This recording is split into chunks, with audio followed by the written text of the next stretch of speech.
that subjectivity is everything. Okay, got it. The stage is set. Let's meet the contenders for Group 194, I Am Traveling to Rio. And the variety really is something else. We've got Roxette with Traveling. Swedish pop legends. Then there's Chipmunk with I Am Chipmunk. UK grime and R&B, a totally different world. Then Iron Maiden with Rock in Rio.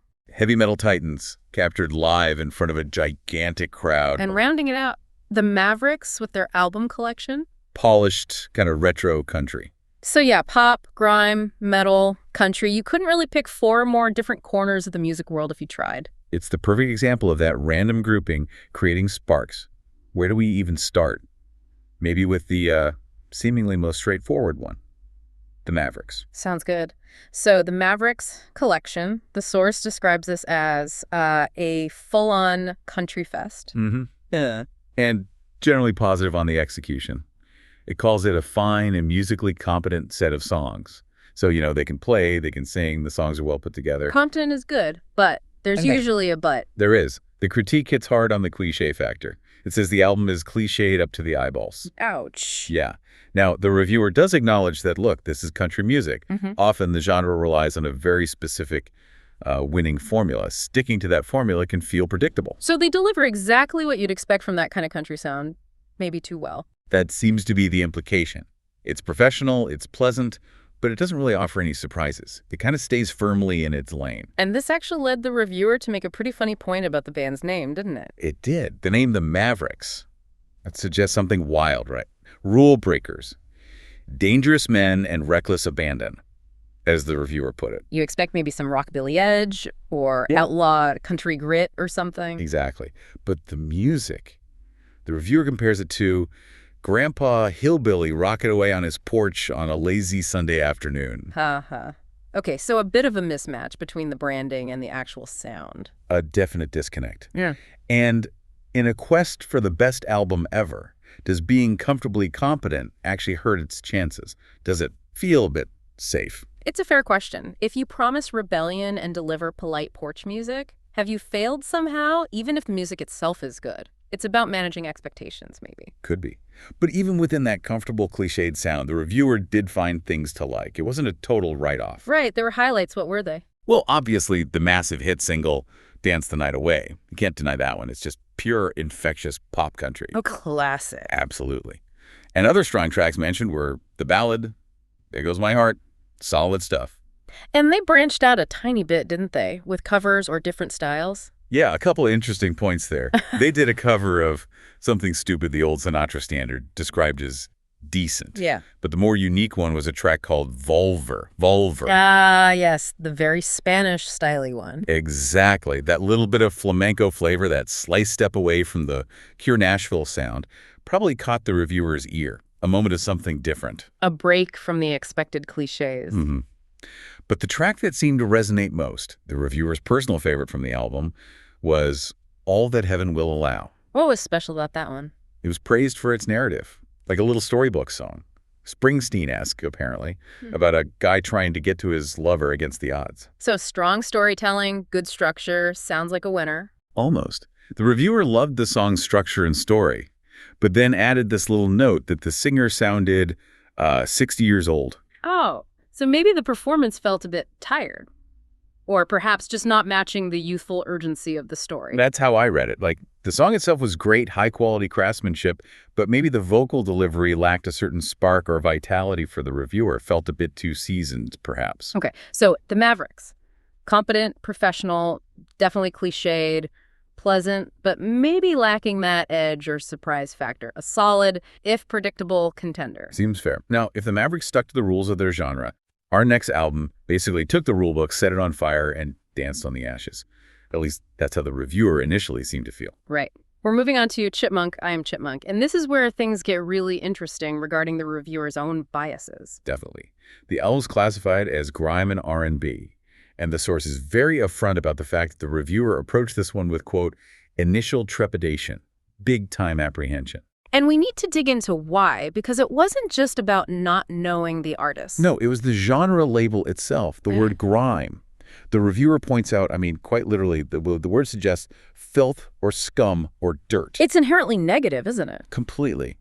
And that negative loading clearly set the bar really low in the reviewer's mind before he even pressed play. He was expecting something unpleasant. Which brings up that fascinating point the source makes, is that negativity actually part of the appeal? Yeah, is it a deliberate strategy? Does calling your music grime or something similar make it feel more authentic, more underground, cooler for the younger crowd? Does it actively push away the mainstream or older listeners, keeping it exclusive? It makes a strange kind of sense, doesn't it? Like punk rock naming itself punk. If you embrace a term the establishment finds distasteful, you instantly create this us versus them vibe. It signals rebellion. Totally. And the reviewer even joked about it, speculating what the next genres might be called if this trend continues, like stain or soil or even besmirch. Haha, besmirch records. I like it. But the serious point here, and the real value of Chipmunk being in this random group, is that it forced the reviewer to confront that exact prejudice. He had to listen? He had to listen.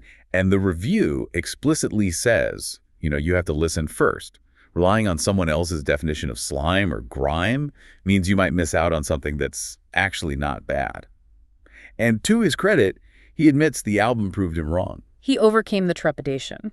Which is great. So after getting past the name, what was the actual verdict on the music? The overall assessment was an all right album. Okay. All right. Not amazing, not terrible, just all right. Competent, maybe? But not blowing him away. And it's worth looking at the specific negatives he pulled out because they highlight that cultural gap. What were the sticking points? One was the language. He mentions the album uses youth slang that just went right over his head. Right. If you don't get the references or the specific cultural language, it's hard to connect fully, isn't it? The meaning gets lost. Absolutely. It becomes more about the sound than the message. Yeah. The other major issue for him was when the album leaned into what he called hardcore rapping. He said it sometimes grates on him, and he specifically named one track, Maiden, as an example. So definite lines were drawn where his personal taste just couldn't quite bridge the gap with that particular style of delivery. Seems so. But importantly, those weaknesses were balanced out. He also found real strengths, particularly on the technical side. Like what? He praised the tight production across the album. And he really liked the moments where it cleverly blended pop and rap elements. Also splicing. Yeah. Tracks like Oopsie Daisy and Diamond Rings were highlighted as examples of skillful, inventive production, weaving those genres together well. So technically proficient, production's good, some clever genre blending, and it successfully challenged the reviewer's initial bias. Yeah. And yet, spoiler alert, it finished last, fourth place. Exactly. And that's the puzzle we need to solve when we get to the final verdict. Why did an album that was all right, well-produced, and proved him wrong about a genre still end up at the bottom? Did that cultural distance ultimately outweigh the technical plus points? It's a key question. Let's park that thought for a moment. We'll come back to it. Let's move on to our third contender, someone much more familiar probably to the reviewer, Roxette. Right, the Swedish pop powerhouse duo.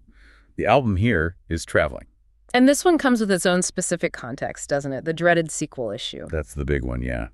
Traveling isn't just a standalone album. It was conceived as a follow-up, a kind of companion piece to their very successful 1992 album, Tourism. Okay, so what was the deal with Tourism? Why was it special? Well, Tourism's concept was interesting. It wasn't a standard studio album either. It was designed to capture songs and recordings made outside the normal studio process. Bits recorded on tour, in hotel rooms, sound checks, live snippets, that kind of thing. Capturing the feel of being on the road. And it worked. It really did. Tourism was a hit. It had two big singles, How Do You Do and Queen of Rain, both top 40. And critics and fans seemed to love the vibe, that mix of slick, polished studio tracks right alongside raw, organic, live-sounding moments. It felt dynamic. So Traveling comes along much later. This was after their comeback album, Charm School, right? Sure. Roxette had taken a break. Marie Fredriksson had overcome serious health issues. They returned with Charm School, which was well received. And then came Traveling, revisiting that tourism concept. Which immediately raises the bar. Can a sequel ever really recapture the magic of the original, especially when the original was so tied to a specific moment and concept? It's always tough. And the reviewer's take suggests maybe not entirely. The album Traveling is described as expertly produced, expertly arranged. It sounds great. That classic glossy Roxette pop sound is definitely there. What? But the source suggests it lacks the the momentum or the unique charm that made tourism feel special. It doesn't quite have that same exciting contrast between polished and raw. Maybe it felt a bit too polished overall. Safer, perhaps. Possibly. And definitely not considered an improvement on their main comeback album, Charm School. It sort of sits in this slightly awkward spot. Good, well made, but maybe not essential, and living in the shadow of its predecessor. That sequel curse can be hard to shake in a competition like this. You're not just judged on your own merits, but against expectations. For sure. But despite that, it still had enough quality to be in the running. The reviewer definitely found tracks to praise. Yeah. Signature Roxette moments. What were the highlights mentioned for traveling? Let's see. Touched by the Hand of God gets a mention. Also, the track with that fantastic, slightly quirky title, Excuse me, sir, do you want me to check on your wife? You remember that one? Yes. That's a very Roxette title. Isn't it just? And also the song, It's Possible. And there was a comment about It's Possible, wasn't there? Something about 2 versions? Yes, exactly. The reviewer noted that there were 2 versions of It's Possible on the album, and it was actually quite hard to tell them apart. Which is kind of revealing, isn't it? It really is. If the whole point of the traveling tourism concept is capturing different moments, different vibes, maybe rougher takes, and yet 2 versions of the same song sound almost identical and highly polished. It suggests maybe they smoothed out too many of the rough edges this time, lost some of that spontaneous, on-the-road character that made the first one work so well. That seems to be the implication.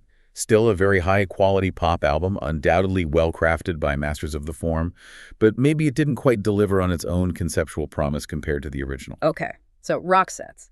Polished, professional pop, maybe slightly hammered by being a sequel, but still delivering quality tunes. Sounds about right. Which brings us to our final contender, and talk about a change of pace. Oh yeah, from slick Swedish pop to, well, raw heavy metal power. Iron Maiden, Rock in Rio. This isn't just another album. The source calls it a tour de force of live metal. It's an event captured on record. And the context is huge here, isn't it? This wasn't just any gig. Not even close. This was recorded in January 2001, right at the end of their massive Brave New World tour. And the location? Rock in Rio Festival, Brazil. Playing to an absolutely colossal audience. How many people? 250,000. 250,000 people. Wow. Just saying that number gives you a sense of the scale. Playing to a sea of faces like that, the energy must have been insane. And that energy, that sense of occasion, it seems to translate incredibly well onto the recording. The reviewer describes the band as firing on all cylinders, kicking off with a sensational performance of sharp metal with The Wicker Man. And they weren't just called good live, the review used stronger language, right? Much stronger. It flat out calls Iron Maiden the ultimate live band. High praise indeed. And it wasn't just about raw energy, was it? The technical side was highlighted too. Hugely important. This is a 2-hour double album, a real journey through their catalog, and apparently it sounds fantastic, sonically impressive. Capturing a band that loud and complex in a stadium setting without it turning into mushy noise is a real achievement. Especially with Maiden's guitar sound. They had 3 guitarists by this point, didn't they? They did. This was the classic lineup, newly reformed, with Bruce Dickinson and Adrian Smith back in the fold alongside Dave Murray and Janet Gers. So you have 3 lead guitarists weaving these intricate parts together. That's a lot of musical information to capture clearly live. Exactly. And the reviewer specifically points out that guitar playing from all 3 as being absolutely top-notch. That density, that layered attack really comes through. It gives the music this incredible power and complexity that's hard to match. And the set list, did it deliver the goods? Oh, absolutely. It was basically a greatest hits, but focus on their more epic side. Perfectly suited for that massive stage. You get the long, dramatic tracks like The Klansman, Fear of the Dark, Sign of the Cross. Proper epics. Proper epics, but balanced with the more immediate, punchy singles, too. 2 Minutes to Midnight, The Evil That Men Do, and apparently a stunning rendition of The Trooper. Sounds like they basically delivered the perfect snapshot of Iron Maiden at that moment. That's the impression. A legendary band, the classic lineup back together, playing brilliantly to a massive, adoring crowd, captured with technical excellence. It's presented as a landmark live album, documenting a peak moment that really set them up for the next decade. Historically significant, musically powerful. Okay. So, we've laid out the 4 contenders. We have the heavy metal spectacle and legacy of Iron Maiden. We have the polished, established pop of Roxette, maybe slightly burdened by being a sequel. We have the competent but predictable country comfort of the Mavericks. And we have the surprisingly all right but culturally challenging Grimer R&D of Chipmunk. 4 very different propositions. Mm-hmm. Now, how do they actually stack up when the reviewer applied the quest's rules? Remember, only 2 can survive. Let's get to the verdict. The listening was done, the comparisons were made, the grades were assigned. The final rankings for Group 194 are in. Drum roll.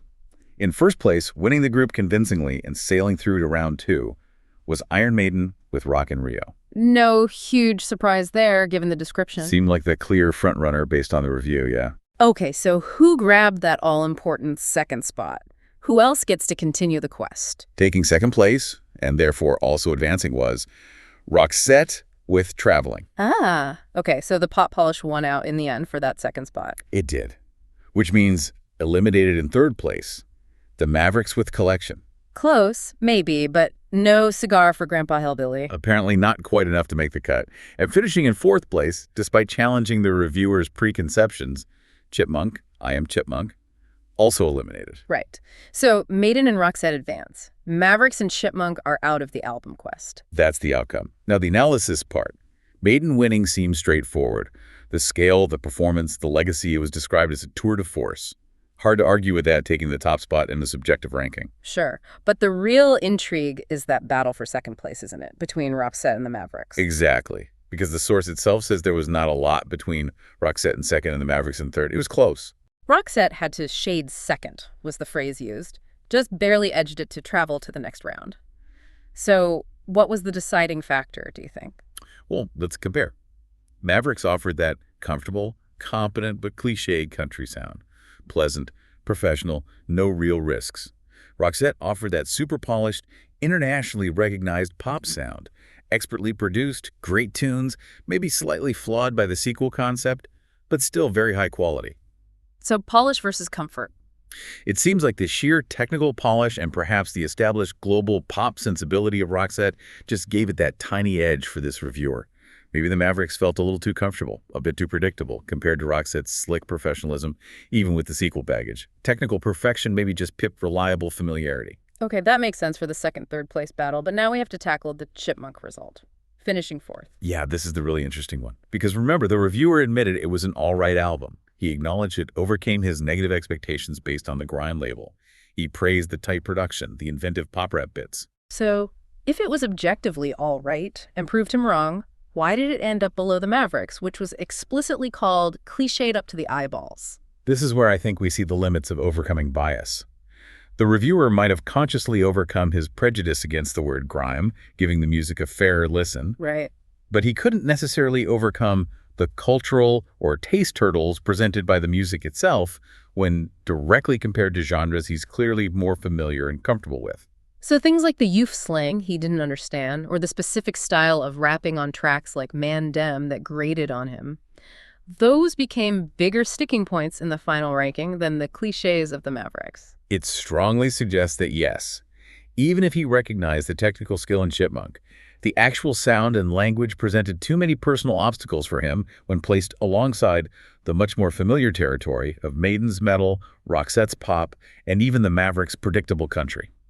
Familiarity and established form seem to have provided a safer harbor for ranking points. So the takeaway from the ranking is, what? Spectacle and established quality win out? It seems that way in this group. The sheer power and event status of Maiden's live album made it number 1. Roxette's proven track record of high-quality pop production secured second place, just edging out the competent but unadventurous country. And the newer, culturally distinct sound of Chipmunk, despite its merits and despite challenging bias, ultimately couldn't overcome those ingrained taste barriers in a head-to-head. It almost sounds like the system, or at least this reviewer's application of it, might inherently favor the familiar or the undeniably spectacular, even when trying to be objective. That's certainly one interpretation, yeah. Innovation or sounds outside the reviewer's comfort zone seem to face a tougher path, even when acknowledged as being all right or well-made. It's a fascinating snapshot of how subjective best gets decided. So wrapping this album quest up for today, what does this whole analysis of Group 194 mean for you, the listener, maybe thinking about your own favorite albums? Well, the most direct lesson comes from the Chipmunk experience, doesn't it? Don't judge a genre by its name or by preconceived notions. Right. The reviewer admitted grime gave him pause, but listening revealed something actually not bad. Exactly. Yeah. So the call to action for you is test your own boundaries. Listen outside your comfort zone. You might not love everything, you might find things that great, but you might also discover something surprisingly good that you'd have missed otherwise. Challenge your own labels. Good advice, but let's push it a bit further with a final thought. Let's look at the winner again. Iron Maiden, Rock in Rio, took first place easily. A definitive live album, classic band, huge crowd, historical moment. Does its dominance in this group suggest that maybe in these kinds of subjective best-ever quests, sheer spectacle and the experience an album represents can actually trump pure studio craftsmanship or songwriting innovation? That's a really provocative question, isn't it? What exactly was being ranked best here? Was it just the songs on Rock in Rio? Or was it the entire package? The sound? Yes, but also the energy of 250,000 people, the legacy of the band, the significance of that reformed lineup, the sheer technical feat of capturing it all. Are we ranking music, or are we ranking moments, events, feelings associated with the music? Maybe a tour de force live album inherently scores higher because it captures lightning in a bottle, an experience, in a way a studio album rarely can. It could be. Maybe the criteria for best album of all time, even subconsciously, lean towards albums that feel like significant cultural events, or provide that overwhelming sensory experience, or even just offer that reliable, established comfort. Perhaps it's less about the quiet innovation and more about the loud declaration. So maybe the quest for the best album isn't just about the music itself, but about the album with the most compelling story, the biggest impact, the grandest scale. What criteria, beyond just the notes and rhythms, are truly at play when we crown something the best? Something for you all to think about. What makes an album the best for you?